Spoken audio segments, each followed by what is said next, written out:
त्यांना काहीतरी बोलायचं म्हणून ते बोलत आहेत. असं कसं होईल की मला शिवसेनेने सांगितलेले कामं आम्ही दाखवू. आता त्यांनी सांगितलं की निळा पॉईंट ते जे बासरपर्यंत जाणारा रस्ता आहे, एशियन डेव्हलपमेंट बँकेचा ADB, तो रस्ता मीच केला. ठीक आहे, त्यांच्या मतदारसंघातून गेला ही गोष्ट मान्य आहे मला, त्यांच्या तरोडा या भागातून रस्ता गेलेला आहे. त्या लोकांनी अशोकरावर आरोप केला की मी 50 लाख रुपये घेऊन तिकीटे दिली. आत्तापर्यंत तुम्ही का केलं नाही? गेल्या 20 वर्षापर्यंत तुम्ही नगरसेवक होता, मग तेव्हा का पैसे घेतले का तुमच्याकडून? मग तेव्हा का आरोप केला नाही? घेतला असेल तर तुम्ही तेव्हा आरोप करायला पाहिजे होता ना. आपल्यासोबत माजी आमदार तथा महानगराध्यक्ष भाजपाचे अमर राजूरकर हे आपल्यासोबत आहेत. काय सांगणार? शिवसेनेकडून जो जाहीरनामा आहे त्या जाहीरनाम्यावर आक्षेप घेण्यात आला आहे. शिवसेनेचे कामं हे भाजपनं दाखवल्याचा आरोप होतोय. कसं पाहता या सगळ्या गोष्टीकडे? त्यांना काहीतरी बोलायचं म्हणून ते बोलत आहेत. असं कसं होईल की मला शिवसेनेने सांगितलेले कामं आम्ही दाखवू. आता त्यांनी सांगितलं की निळा पॉईंट ते जे बासरपर्यंत जाणारा रस्ता आहे, एशियन डेव्हलपमेंट बँकेचा ADB, तो रस्ता मीच केला. ठीक आहे, त्यांच्या मतदारसंघातून गेला ही गोष्ट मान्य आहे मला, त्यांच्या तरोडा या भागातून रस्ता गेलेला आहे.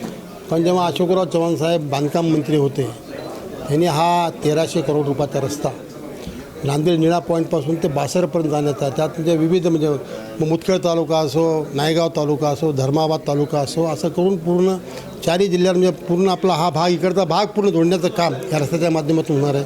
त्यामुळे अशोकरावनी त्यांचं आपलं स्वतःचं जे खातं होतं, उद्योग खातं, त्या उद्योग खात्याच्या माध्यमातून हा रस्ता करून घेतलेला आहे आणि तो ADBमध्ये करून घेतलेला आहे. राज्यामध्ये आणि केंद्रामध्ये युतीचं सरकार आहे. त्याच्यामध्ये राष्ट्रवादी काँग्रेस असेल, शिवसेना असेल आणि भाजपा, ह्या 3 पक्षांचं एकत्रित सरकार आहे. मात्र महापालिका निवडणुकांमध्ये हे 3 पक्ष एकत्र आलेले दिसत नाही आहेत. अशी काय गोष्ट होती जेणेकरून ही युती होणं शक्य नव्हते?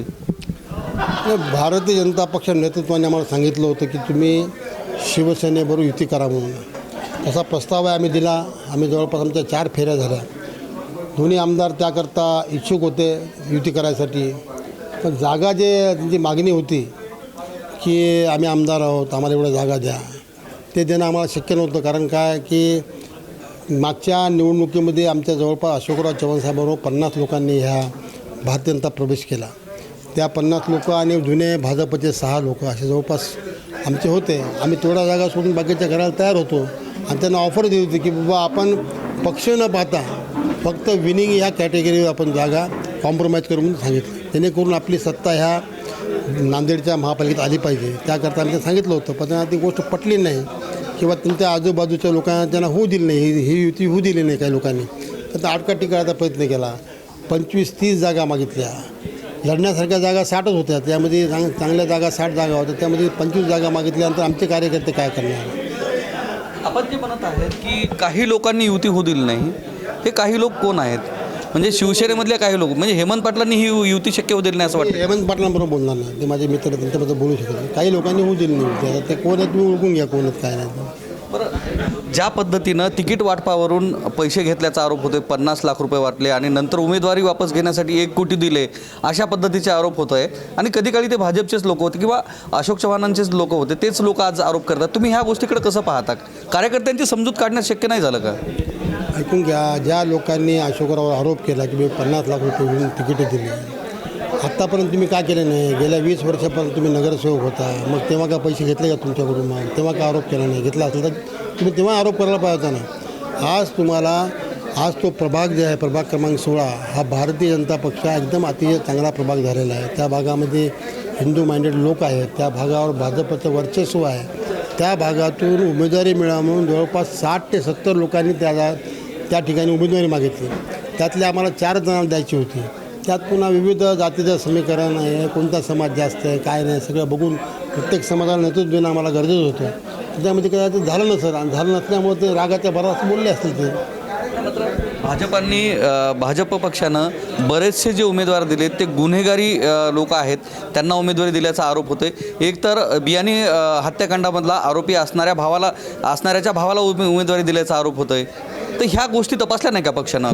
तपासल्या ना, आम्ही ह्या गोष्टी तपासल्या पूर्ण.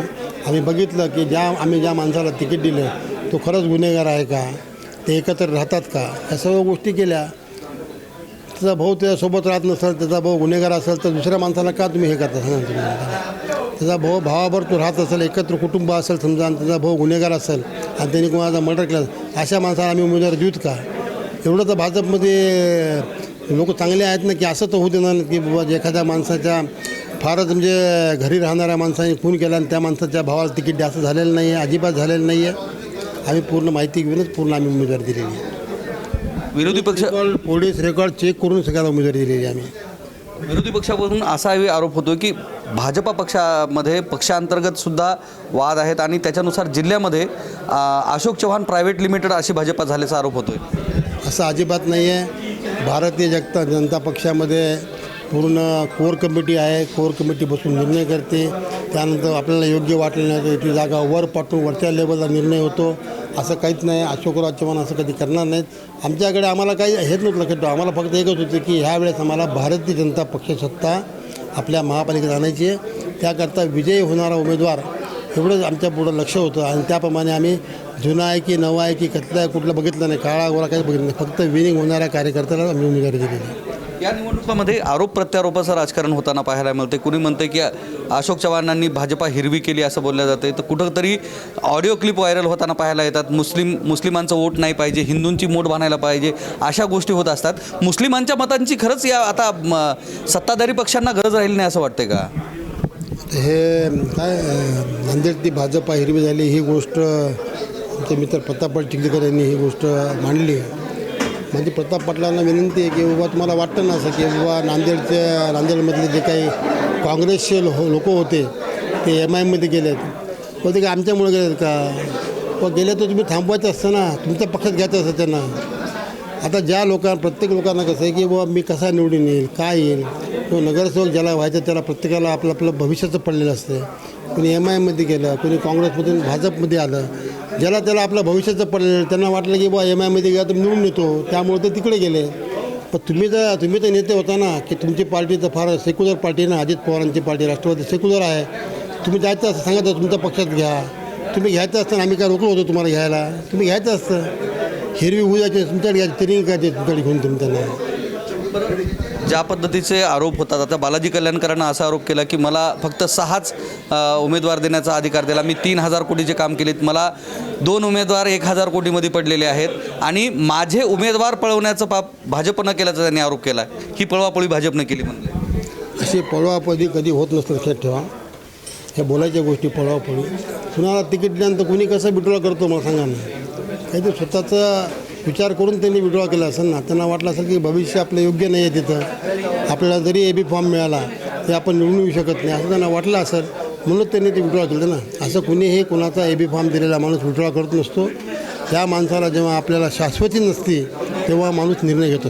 शेवटचा प्रश्न, ज्या पद्धतीचं आता हे महापालिकेचं राजकारण असेल किंवा विधानसभा लोकसभा यामध्ये मग आरोप प्रत्यारोपाचंच राजकारण होताना पाहायचं, विकास कामांचे आणि लोकांचे जे प्रश्न आहेत हे संपलेत का? काय आरोप प्रत्यारोपावरूनच लोकांनी ह्या निवडणुका जिंकल्या जाणार आहेत का? ते विकास कामाचे मुद्दे याच्यामध्ये मांडले जाणार नाहीत का?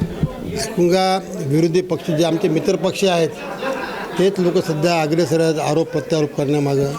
कुणी विविध कारणामुळे आरोप प्रत्यारोप करतात. कुणाला प्राधिकरण करायचं होतं, त्या प्राधिकरण होऊ शकलं नाही. अशा अनेक गोष्टीमुळे काही लोक आरोप प्रत्यारोप करत आहेत. कुणाला लोक मिळाले नाही उभं करायला, माणसं मिळाली नाही. शेवटपर्यंत भाजपची यादीची वाट पाहत बसले होते. कधी एकदा भाजपची यादी होती आणि ह्यातले काही माणसं पळवू असं त्यांना वाटलं आणि त्याप्रमाणे तिकीट तसं दिले ना. पूर्ण भाजपमधले जे ज्याला तिकीट मिळालं नाही अशा लोकांना घेऊन त्यांनी आपले पॅनल तयार केले. त्यातले काही लोकांनी वापस आले असतील वापस आमच्याकडे, त्यात काही गैर नाही. त्यात नगरपालिका, महापालिका निवडणुका, जिल्हा परिषद निवडणुका याच्यामधील परफॉर्मन्स अशोक चव्हाणांना केंद्रीय मंत्रिपद देईल अशी अपेक्षा आहे का? तसं वाटते का केंद्रामध्ये स्थान मिळेल? मला या गोष्टीबद्दल माहिती नाही आहे का त्याला. तो विषय आता फार मोठ्या लेवलचा विषय, माझ्या लेवलचा विषयच नाही. तर हे आपल्यासोबत होते भाजपाचे महानगराध्यक्ष तथा माजी आमदार अमरनाथ राजूकर, ज्यांनी नांदेड महापालिका निवडणुकामध्ये जे राजकारण चाललंय त्यावर भाष्य केलंय. कॅमेरामन सुधाकरसह मी धनंजय सोळंके, टाइम्स नाव मराठी, नांदेड.